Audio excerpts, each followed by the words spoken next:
The stars had never seemed so close, yet so impossibly far away.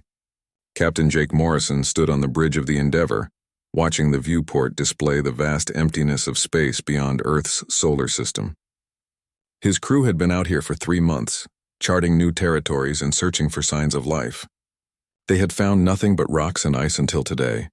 The alert came at 0400 hours. Something massive had appeared in Earth's orbit, something that hadn't been there 12 hours ago when they last checked in with home.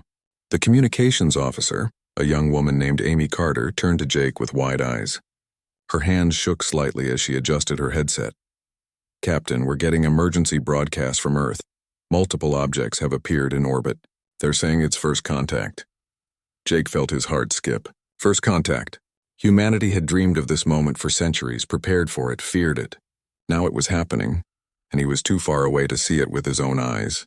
He ordered the ship to turn around immediately. The journey back would take 2 weeks, even at maximum speed.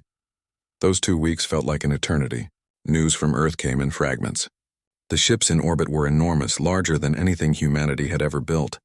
They were made of something that looked like crystal, shimmering with internal light. The vessels didn't move, didn't communicate, just hung there in perfect silence above the planet.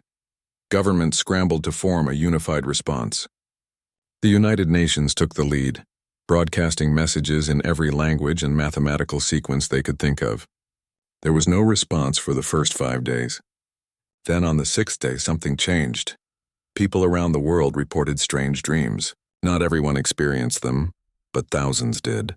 The dreams were identical, a feeling of being observed, not with hostility, but with deep curiosity.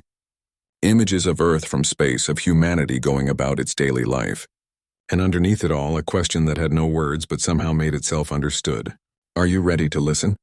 When Jake and his crew finally reached Earth orbit, the Endeavour was immediately directed to approach one of the alien vessels. Jake had been chosen to lead the first human delegation. Amy volunteered to join him along with 2 other crew members. They took a small shuttle across the gap between ships. Up close, the alien vessel was breathtaking. The crystal surface seemed to shift and flow like water, reflecting light and colors that didn't quite exist in normal space. As their shuttle approached, a section of the hull simply opened, revealing a docking bay that adjusted itself to fit their small craft perfectly. Jake stepped out of the shuttle first, his magnetic boots clicking against a floor that felt solid despite looking transparent. The chamber around them was huge and empty, lit by soft light that seemed to come from everywhere and nowhere. For a long moment, nothing happened. Then the light began to gather, to concentrate, forming shapes that almost looked like figures but kept shifting and changing. The communication came not as sound, but as emotion, as pure thought that bypassed language entirely. Jake felt welcome, curiosity, and something else. Sadness. Deep, ancient sadness. Amy gasped beside him. She was the xenobiologist on the crew, someone who had spent her whole career imagining what alien life might be like. "They're not solid," she whispered. "They're made of energy, pure conscious energy." The beings seemed to approve of her observation. The emotions grew stronger, more focused. Images began to form in Jake's mind, not forced but offered gently. He saw a galaxy full of life, countless species rising and falling across billions of years. He saw these beings, the Vorath as they called themselves, watching it all. They were old, so incredibly old that human civilization was barely a blink in their existence. Then came the reason for their visit, and Jake's blood ran cold. The images showed Earth's oceans, beautiful and blue, but hidden deep in those waters was something else, something that had been sleeping for millions of years. A plague, a biological weapon left behind by a species long extinct. It was waking up. The Vorath showed him what would happen. Within 5 years, the plague would emerge.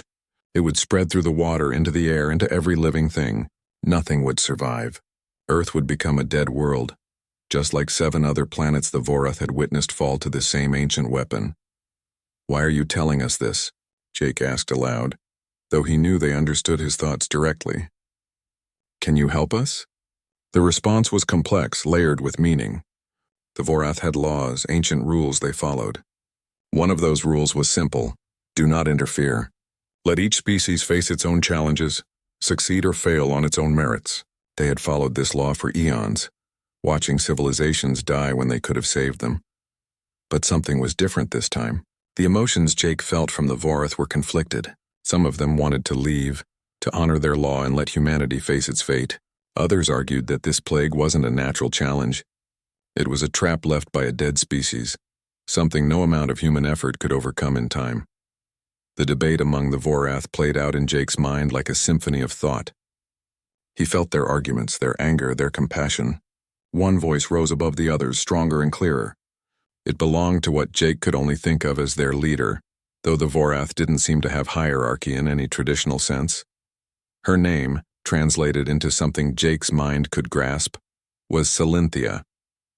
She was ancient even among the Vorath, and she had watched humanity longer than the others. She had seen human wars and human peace, human cruelty and human kindness. She had watched humans create art, music, stories. She had seen humans sacrifice themselves for strangers, care for their sick and elderly, reach for the stars despite every reason to give up. Salinthia believed humanity deserved a chance. Not because humans were special or chosen, but because they tried so hard despite being so fragile.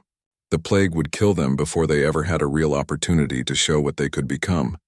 The other Vorath argued back. If they helped humanity, where would it end? Would they help every species? Would they become caretakers of the galaxy, robbing each civilization of the chance to grow through struggle? The law existed for good reasons, but Salinthia stood firm. This wasn't about breaking the law lightly. This was about recognizing when the law itself was wrong. Sometimes compassion had to outweigh rules, or what good were they as beings? Jake watched this argument play out, unable to contribute, barely able to understand the full depth of what was being discussed. Amy gripped his arm, tears streaming down her face. She could feel it too, the weight of the decision being made about their entire species. Finally, after what felt like hours but was probably only minutes, a consensus formed. The Vorath would offer humanity a choice. They could relocate willing humans to another world, far from Earth where they could start over. It wouldn't be home, but it would be life. Or humans could stay and face the plague, with the Vorath providing information but not direct help. Jake returned to Earth with this message, and the world fell into chaos. The debate raged everywhere.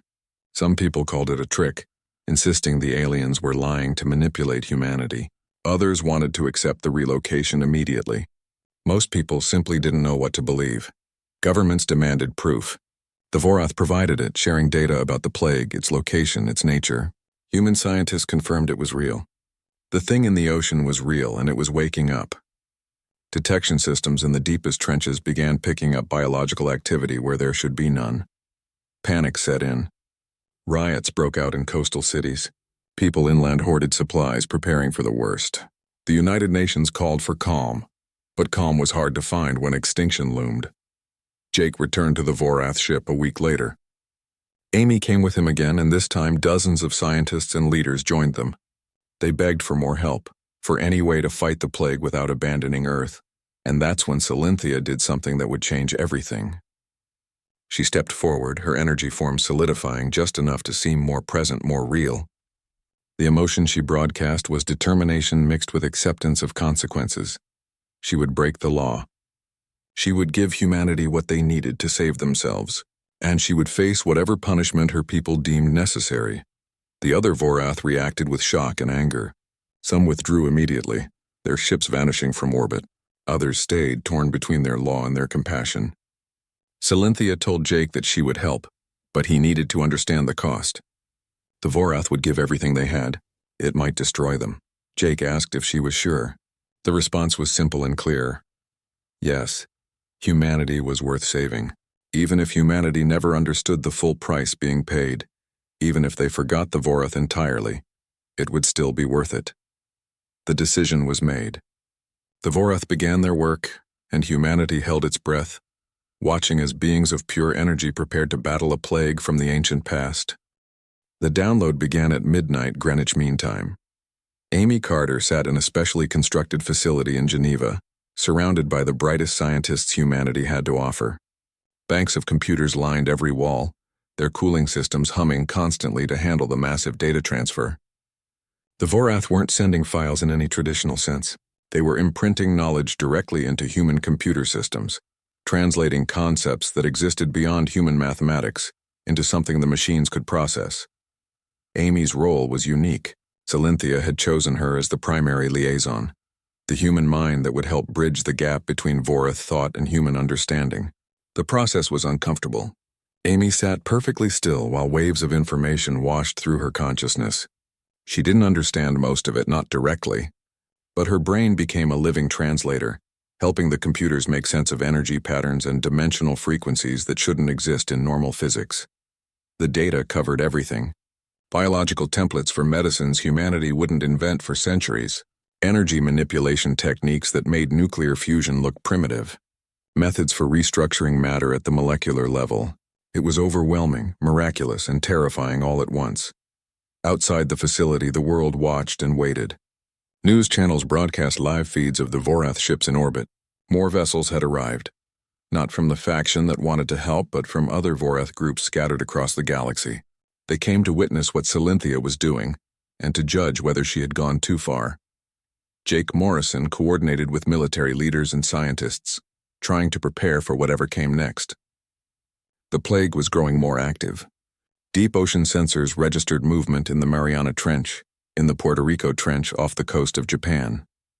The thing down there was spreading, slowly but inevitably. The Vorath explained the plague's nature through Amy. It wasn't a disease in the traditional sense. It was a self-replicating nanoorganism, designed by a species called the Vectal who had gone extinct 2 million years ago. The Vectal had created it as a doomsday weapon, something that would lie dormant until triggered by specific environmental conditions. Earth's oceans had recently hit that trigger point, warmed by human industrial activity and natural climate cycles coinciding in just the right way. Once fully active, the plague would consume all carbon-based life. It would dissolve flesh, bone, plant matter, everything. The oceans would turn black with it. The air would become toxic. Nothing would survive except the nanoorganisms themselves, which would eventually go dormant again, waiting for the next world to develop life. The Vorath cure was complex. It required creating a counter-organism, something that could hunt and destroy the plague at the molecular level. But the counter-organism needed specific conditions to function, conditions that didn't naturally exist on Earth. That's where the real sacrifice came in. Cynthia explained the plan through Amy's trembling voice. The Vorath would use their energy forms to terraform 3 deep ocean locations, creating pressurized zones where the temperature, chemical composition, and energy fields matched what the cure needed. This would take an enormous amount of power, more than the Vorath ships contained. They would have to drain their own life essence to accomplish it. Some of the human leaders asked if there was another way. Could humans build the facilities themselves given time? Cynthia's answer was gentle but firm. The plague would be fully active in 5 years. Building the facilities with human technology would take 50 years minimum, and that was if everything went perfectly. There was no time. The other Vorath ships in orbit began transmitting their opposition. Their messages came through as pure emotion broadcast on frequencies human equipment could barely detect. Amy felt them like pressure in her skull. Anger, disappointment, accusations of betrayal. The Vorath law of non-interference had stood for millions of years. Cynthia was destroying something sacred, but Cynthia didn't back down. She broadcast her own response. And even through the alien nature of the communication, her determination was clear. Laws served life, not the other way around. If their law demanded they watch an entire species die to a trap left by ancient murderers, then their law was wrong. She would break it, accept whatever consequences came, and sleep peacefully knowing she had chosen compassion over cold principle. The response split the Vorath observers. Some ships left immediately, unwilling to witness what they saw as a crime. Others stayed, and slowly, reluctantly, some of those began moving closer. They joined Cynthia's faction, adding their energy to hers.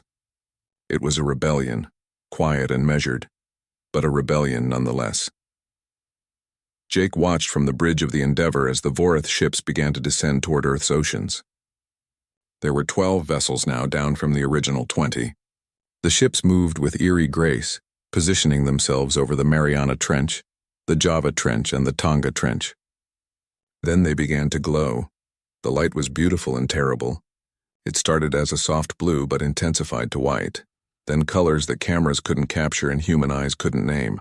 The ocean beneath each ship began to boil, not with heat but with raw energy being forced into the water.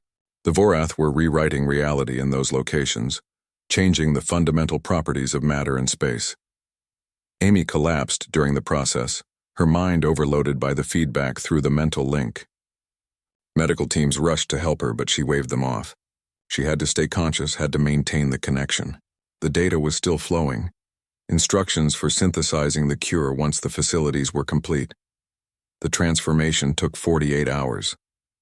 By the end, the Vorath ships were noticeably dimmer. Their crystalline hulls, which had shone like stars, now barely glowed. Jake received permission to approach Cylinthia's vessel again. What he found shocked him. The interior of the ship had changed. Where before there had been flowing light and shifting space, now there were dark sections, areas where the energy had simply run out. Cylynthia appeared before him, and her form was different too. She seemed more solid, less fluid, as if she was losing the ability to maintain her energy state. Through Amy, who insisted on coming despite her exhaustion, Cylynthia explained what had happened.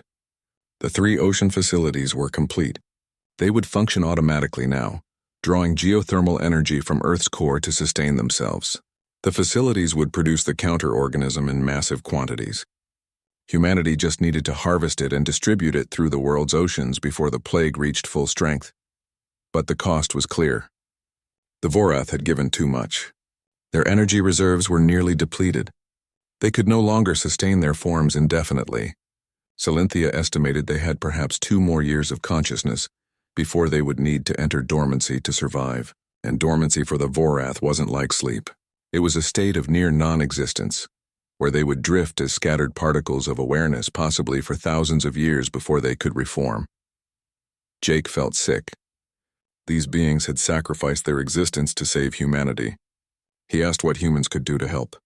The answer was nothing. The Vorath biology, if it could be called that, was beyond human ability to repair. The decision had been made knowing the consequences. The remaining 2 years were busy ones. Human scientists worked around the clock to understand and implement the Vorath technology. Amy became the world's leading expert on Vorath-human interaction, though she said she barely understood a fraction of what she'd experienced. The ocean facilities worked perfectly, churning out the counter-organism in quantities that seemed impossible. Distribution was the next challenge. Ships traveled to every ocean, every sea, releasing the cure in carefully calculated doses. The counter-organism spread rapidly, seeking out and destroying the plague wherever it found it. Within 18 months, the threat was contained. Within 20 months, it was eliminated. Earth was safe, but the Vorath were fading. More ships went dark, their energy completely exhausted. The ones that remained dimmed day by day. Jake visited Cylynthia as often as permitted, bearing witness to her slow dissolution. She remained positive, or at least that's how Amy translated her emotional state. Cylynthia said she had no regrets. Saving humanity was worth the price. Other Vorath ships began arriving from distant stars, not to help but to condemn. They called Cylynthia a criminal, demanded she face judgment. But they were too late. The faction that had helped humanity was too weak to travel, too weak to defend themselves, almost too weak to exist. The condemning Vorath couldn't punish Cylynthia directly without killing her, and even they weren't willing to commit execution. Instead, they declared her and her followers exiled, forbidden from ever rejoining the greater Vorath civilization. If they ever reformed from dormancy, they would be alone. Cylynthia accepted this with something that felt like amusement. She told Jake that she had always been something of a loner anyway. The exile meant nothing compared to what had been gained. The end came on a Tuesday morning. The sun was rising over the Pacific Ocean when the last of the Vorath ships began to break apart.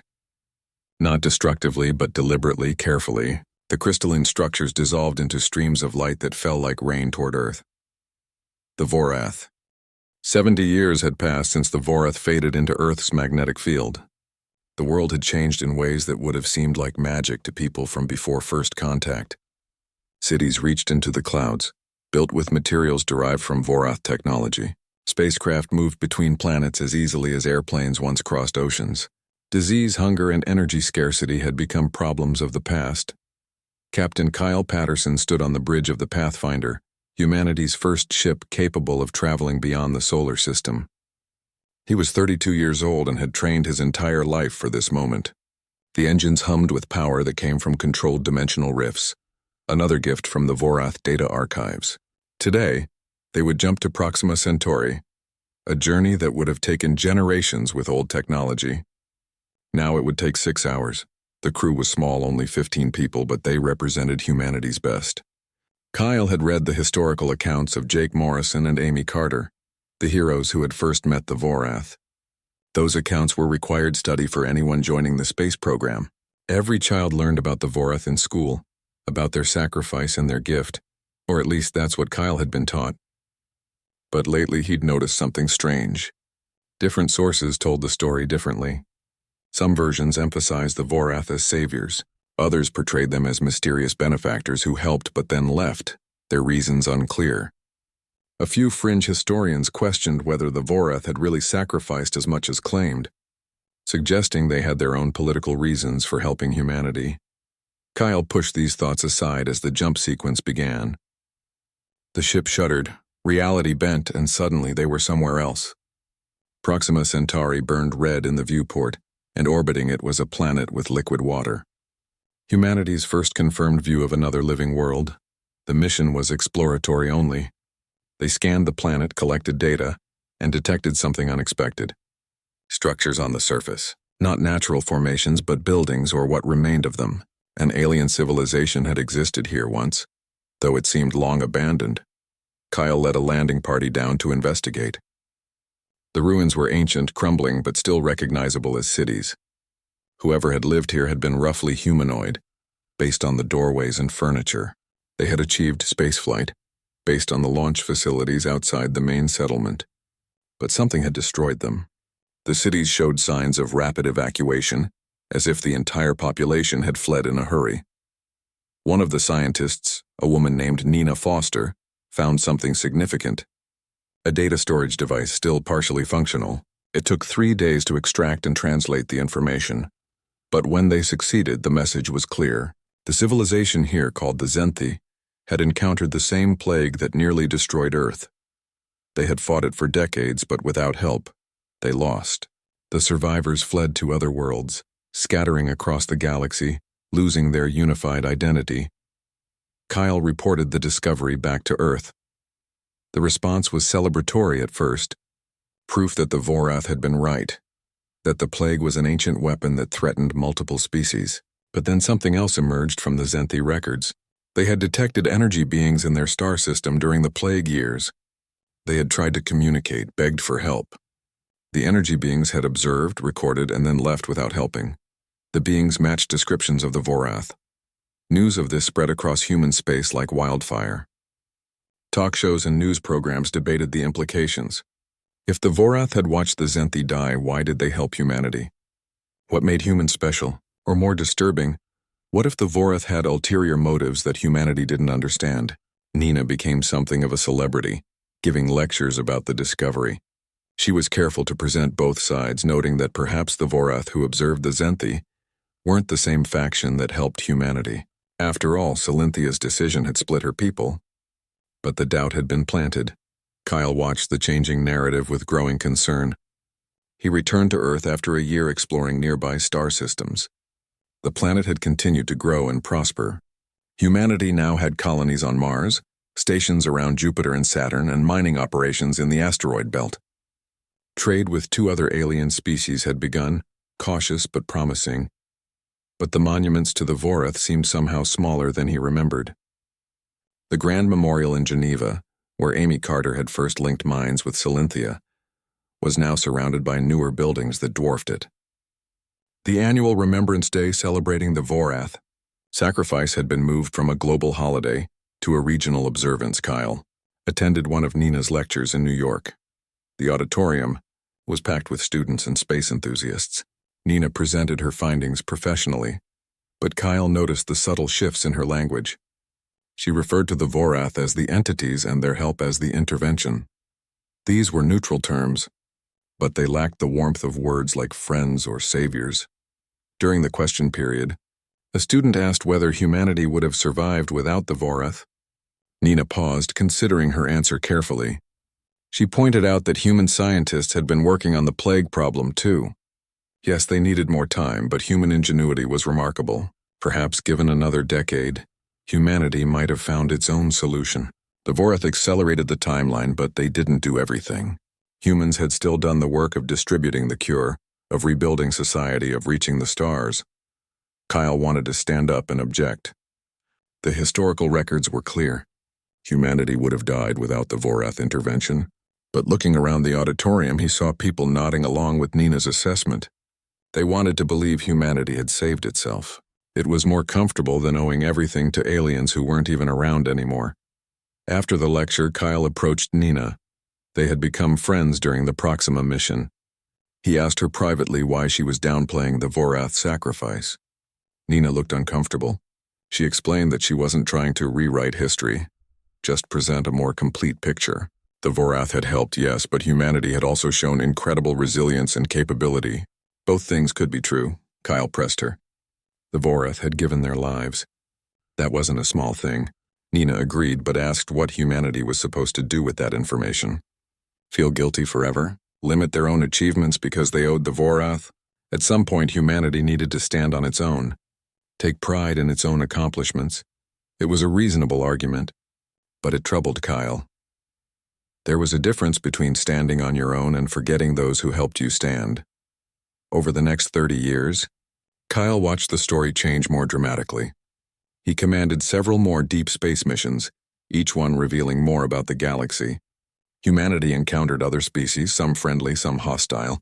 Wars were fought and won. Alliances were formed. Human territory expanded rapidly, faster than any other species in recorded galactic history. The galactic community was puzzled by humanity's rise. Other species had taken millennia to achieve what humans did in a century. When asked, human diplomats credited human determination and creativity. The Vorath were mentioned, but always as a footnote. We received some technological assistance early in our development, they would say, making it sound minor. Kyle eventually retired from active service and became a history teacher. He taught at the Space Academy, training new generations of explorers. He always dedicated at least one full lecture to the Vorath, using the original historical records from Amy Carter's journals and Jake Morrison's reports. But he noticed his students seemed skeptical. They listened politely, but their essays and discussions revealed a different understanding. They saw the Vorath as ancient aliens who had briefly visited Earth, shared some information, and then left for reasons of their own. The sacrifice, the near destruction of an entire species to save humanity, seemed exaggerated to them. Surely it couldn't have been that dramatic. Surely humanity had contributed more to its own salvation than the old stories suggested. One student, a bright young woman named Lisa Green, approached Kyle after class. She was respectful but direct. She asked if maybe the historical records had been embellished over time. After all, Jake Morrison and Amy Carter had been in their 20s during first contact, probably overwhelmed by the experience. Maybe they had misunderstood what the Vorath were doing. Maybe the Vorath weren't really sacrificing themselves, but just changing forms or leaving for other reasons. Kyle felt something break inside him. These weren't bad people. They weren't trying to be ungrateful. They had simply grown up in a world where the Vorath were distant history, almost mythology. To Lisa's generation, the Vorath were like ancient Egyptian gods or Greek heroes. Interesting to study, but not quite real. He tried to explain. He showed her the data, the energy readings from when the Vorath ships dissolved, the measurements that proved how much power they had expended. He showed her Amy Carter's medical records from the mind link, the neural changes that proved the connection had been real and profound. He showed her geological surveys of the ocean facilities, structures that still functioned a century later, using principles human scientists still barely understood. Lieutenant Jacob Pierce had been drifting in deep space for 3 months when his sensors detected the anomaly. The Horizon was a long-range scout ship designed to chart the outer regions of human-explored space. Jacob's crew consisted of 5 people, all specialists in various fields, all comfortable with months of isolation. The anomaly registered as a massive object, not moving, not broadcasting any signals. As they approached, the shape resolved into something Jacob recognized from historical archives. A Vorath ship, but not one of the crystalline vessels that had come to Earth. This was different, older perhaps, or from a different Vorath faction. The hull was darker, more solid-looking, and it showed no signs of life. Jacob reported the discovery immediately. The response from Earth took hours to arrive due to the distance, but when it came, the orders were clear. Investigate carefully, document everything, but do not take unnecessary risks. The boarding party consisted of Jacob and 2 others. They wore full environmental suits as they crossed from the horizon to the derelict vessel. Unlike the accounts from first contact, this ship's hull didn't open automatically. They had to cut their way in, using plasma torches that took 20 minutes to breach the strange material. Inside, the ship was dead. No light, no power, no movement, but the structure remained intact. Corridors stretched into darkness, their walls covered in patterns that might have been writing or decoration. Jacob's helmet light revealed chambers that seemed designed for beings much larger than humans, or perhaps for beings who didn't have fixed forms. The ship's core was located deep inside. They found it after 4 hours of careful exploration. It looked like a massive crystal sphere, cracked and dark. Around it were what might have been control interfaces, though they bore no resemblance to any technology Jacob had seen. One of the crew members, a scientist named Peter Cross, began scanning everything with specialized equipment. It took 2 days to extract usable data. The ship's systems were beyond dead, but information could still be pulled from residual energy patterns in the crystal structure. It was like reading a fossil, Peter explained. The ship itself was the recording medium. What they found changed everything, or should have. The data log showed this Vorath vessel had been part of a research fleet studying plague-bearing worlds. The logs went back centuries, documenting dozens of civilizations that had encountered the ancient Vectal plague. The Vorath had watched them all, recorded their struggles, and in every single case they had followed their law of non-interference. Until Earth. The logs contained heated debates among the Vorath. Jacob listened to Peter read the translated arguments, feeling like he was eavesdropping on something sacred. The debates had lasted for decades. Various Vorath factions argued over what to do about the humans. Some said humanity was too violent, too destructive to their own planet. Saving them would just spread human aggression across the galaxy. Others argued that humans were young, that every species went through destructive phases before maturing. But one voice kept appearing in the logs, arguing passionately for intervention: Salinthia. Jacob saw her name and felt chills. This was the Vorath elder who had ultimately saved humanity. And here in these ancient logs, she was already fighting for Earth decades before first contact. Salinthia's arguments were fascinating. She didn't claim humans were special or perfect. Instead, she pointed to human art, music, literature. She noted that humans created beauty even in their darkest times. She observed how humans cared for their elderly and sick, even when it cost them resources. She documented human sacrifices, people who gave their lives for strangers, for ideals, for the possibility of a better future. Most importantly, she argued that humans had something rare: hope. Most species, when facing extinction, fell into despair. Humans fought. Even when victory seemed impossible, humans tried. That quality, Salinthia believed, was worth preserving, but the other Vorath weren't convinced. The logs showed them pointing to human wars, environmental destruction, inequality. They had valid concerns. Humans had nearly destroyed themselves several times before the plague became an issue. Why should the Vorath risk breaking their ancient law for a species that might destroy itself anyway? The debate ended without resolution in these logs. This ship had departed the solar system before Salinthia made her final decision. But the implications were staggering. The Vorath hadn't helped humanity on a whim. It had been a deliberate, agonizing choice made after decades of observation and debate. Jacob transmitted all the data back to Earth, along with his recommendation that this discovery be shared widely. Humanity needed to know how close they had come to being left to die, and how much thought had gone into saving them. The Vorath sacrifice had been even greater than previously understood. Salinthia hadn't just broken her people's law impulsively. She had fought for decades to change hearts and minds, and when she couldn't, she had acted anyway. The response from Earth took a week. When it came, Jacob couldn't believe what he was reading. The discovery was classified. The data would be reviewed by government committees and academic boards. Public release would be delayed pending proper contextualization. Jacob argued against this through every channel available. This was history, truth that people deserve to know. But the orders stood. The data remained classified. 6 months later, after the Horizon returned to Earth, Jacob learned why. The political climate had shifted. Humanity's rapid expansion had created tensions with other species in the galaxy. Some aliens viewed humans as dangerously aggressive, expanding too fast, taking resources and territory that other species had claimed. Human governments were trying to project strength and independence. Admitting that humanity owed its existence to alien intervention didn't fit the narrative they wanted to promote. The official story was that humans had overcome the plague through their own determination, with some minor assistance from friendly aliens. The Vorath were acknowledged but downplayed. The discovery of the derelict ship, with its logs of debate and Silinthia's advocacy, complicated this narrative. It showed humanity had been judged and found barely worthy of saving. It revealed that without one Vorath elder's persistence, humans would be extinct. This made humanity seem weak, dependent, lucky rather than capable. Jacob tried to leak the data. He contacted journalists, historians, anyone who might care. A few stories were published, but they were dismissed as sensationalism. The official line was that Jacob had misinterpreted alien data, that his translations were questionable, that he was seeking attention.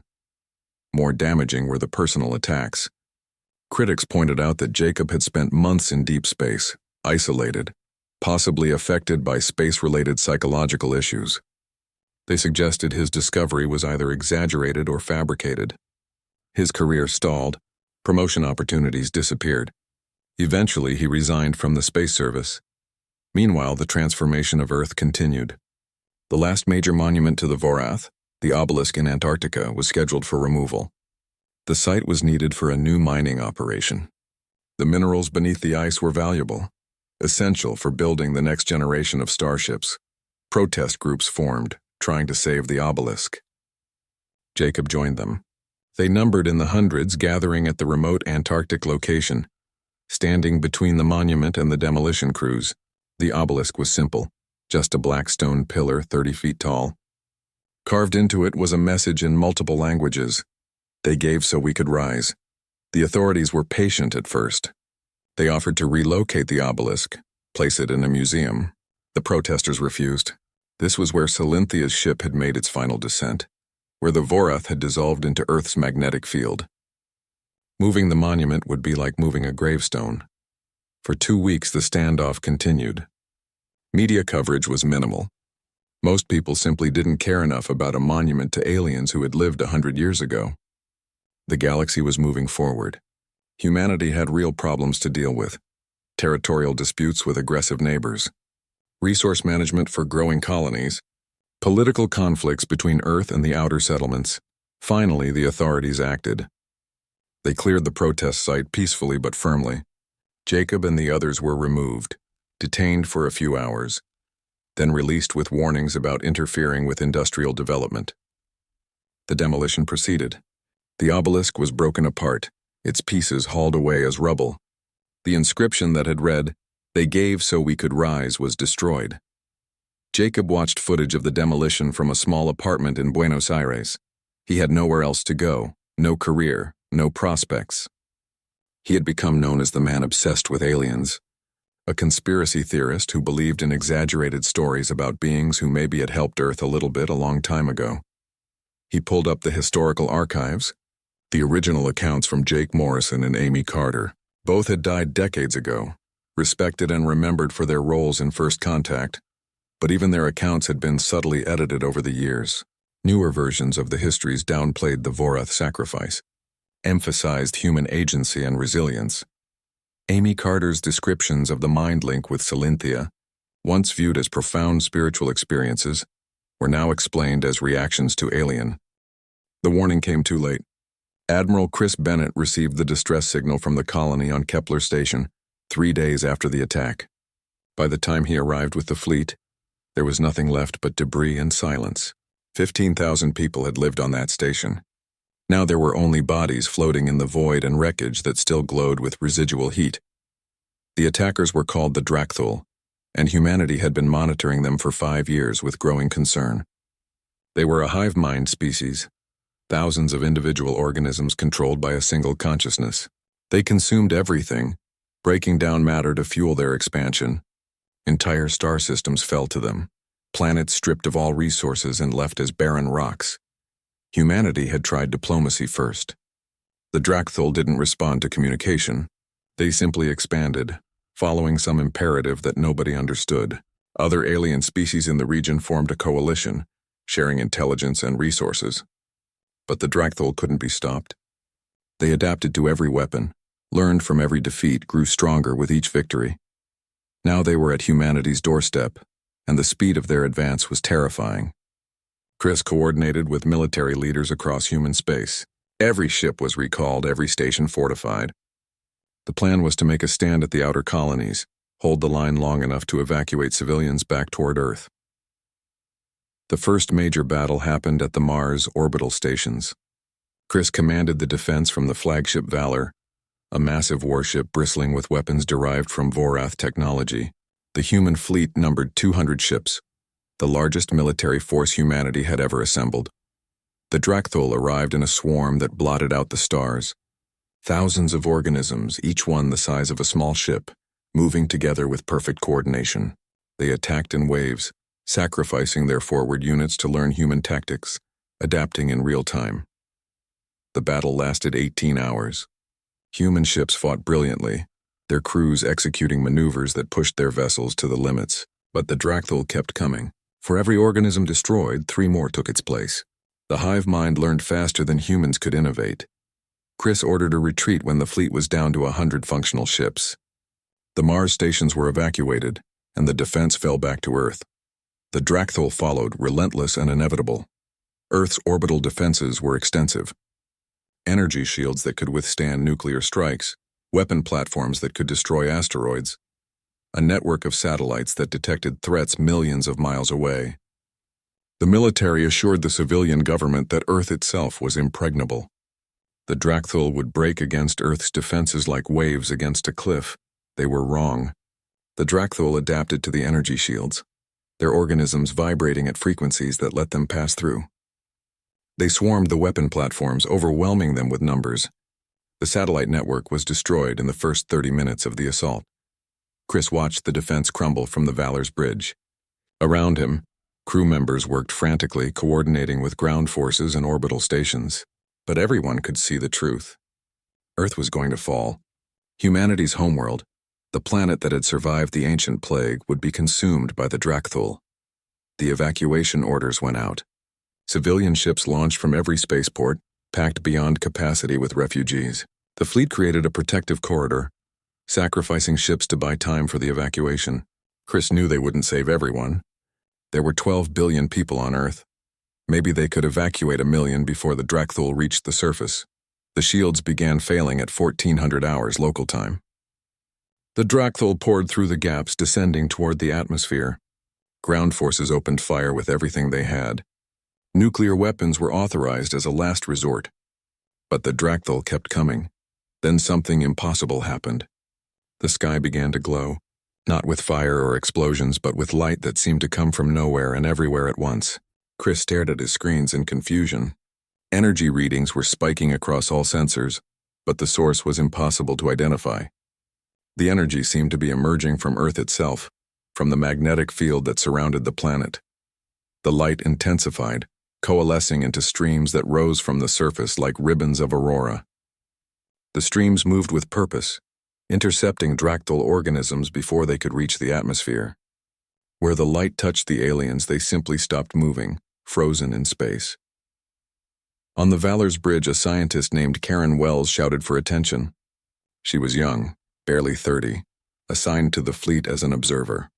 She had been studying the energy readings, comparing them to historical databases.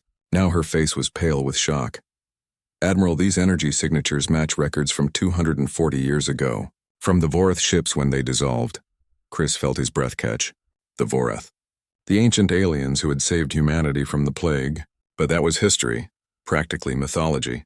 The Vorath had faded away, scattered into particles, gone forever. Except they weren't gone. They had been dormant, sleeping in Earth's magnetic field, waiting. And now, as humanity faced extinction again, they were waking up. The streams of light grew more numerous. They formed shapes that might have been bodies or might have been pure energy, taking convenient forms. Chris recognized the pattern from historical descriptions. The Vorath were reforming, pulling themselves back together from the scattered particles they had become. But something was wrong. The shapes were incomplete, flickering, unstable. The Vorath had been dormant for too long. They had given too much when they saved humanity the first time. What emerged now were shadows of their former selves, fragments of consciousness barely able to hold themselves together. Yet they fought anyway. The light forms intercepted Dractyl organisms, wrapping around them, somehow disrupting the hive-mind connection. The aliens began to scatter, their perfect coordination breaking down. It wasn't enough to stop the Dractyl entirely, but it was enough to slow them, to buy time. Karen worked frantically at her station, analyzing the Vorath energy patterns. She turned to Chris with an idea. The Vorath were too weak to fight alone, but their energy signatures were compatible with human ship systems. If they could establish a connection, merge the two somehow, they might create something more powerful than either alone. Chris didn't hesitate. He broadcast the proposal on all frequencies, hoping the Vorath could understand human communication after their long dormancy. The response came as waves of emotion that washed through every human mind on Earth and in orbit. Acceptance, determination, and underneath it all, a sense of greeting like meeting an old friend after a long separation. The merging began with the Valor. Vorath energy flowed into the ship's systems, enhancing them in ways that shouldn't be possible. The weapons became more powerful, shields stronger, engines faster. Chris felt the presence of the Vorath consciousness, not controlling the ship but supporting it, guiding it. He wasn't alone. Across the fleet, other ships reported similar merging. The defensive battle transformed. Human tactics combined with Vorath energy manipulation created new strategies. Ships moved in patterns that defied physics, their weapons striking with precision that seemed prescient. The Dractyl adapted, but for once, they couldn't adapt fast enough. The combination of human creativity and Vorath power was something the hive mind hadn't encountered before. The alien swarm began to retreat, driven back from Earth orbit. But the victory came at a cost. Chris could feel the Vorath presences fading with each passing hour. They were giving everything again, burning through what little energy they had managed to recover during their dormancy. They were dying truly, and finally this time, Karen detected the decline in energy levels and called out warnings. The Vorath were collapsing. If the battle continued much longer, they would dissipate completely, scattered beyond any possibility of reformation. Chris made the hardest decision of his military career. He ordered the fleet to pull back, to let some Dractyl escape rather than push for complete victory. The Vorath had already given too much. Humanity couldn't ask them to give their final extinction. The battle ended with the Dractyl in retreat but not destroyed. They withdrew to regroup, and the coalition forces would need to continue fighting. But Earth was saved. The evacuation stopped. The 12 billion people on the surface were safe. The Vorath energy forms gathered above Earth one last time, flickering like candles in a breeze. Through Karen's instruments, a final message came through. It wasn't in words, but in pure meaning, translated through the same kind of emotional communication the Vorath had always used. They had no regrets. Helping humanity twice was worth whatever price they paid. The message carried warmth, satisfaction, and a kind of amused affection. Humans were difficult, stubborn, often foolish, but they tried so hard. They kept fighting even when fighting seemed pointless. That quality was rare and precious in the galaxy. The message ended with something that felt like both goodbye and benediction. The Vorath asked humanity to remember them if they wished, but more importantly, to remember the lesson. Show compassion to others. Help those who need help even when it costs you. The galaxy was full of younger species, struggling and alone. Humanity had been given a chance. Now it was humanity's turn to give chances to others.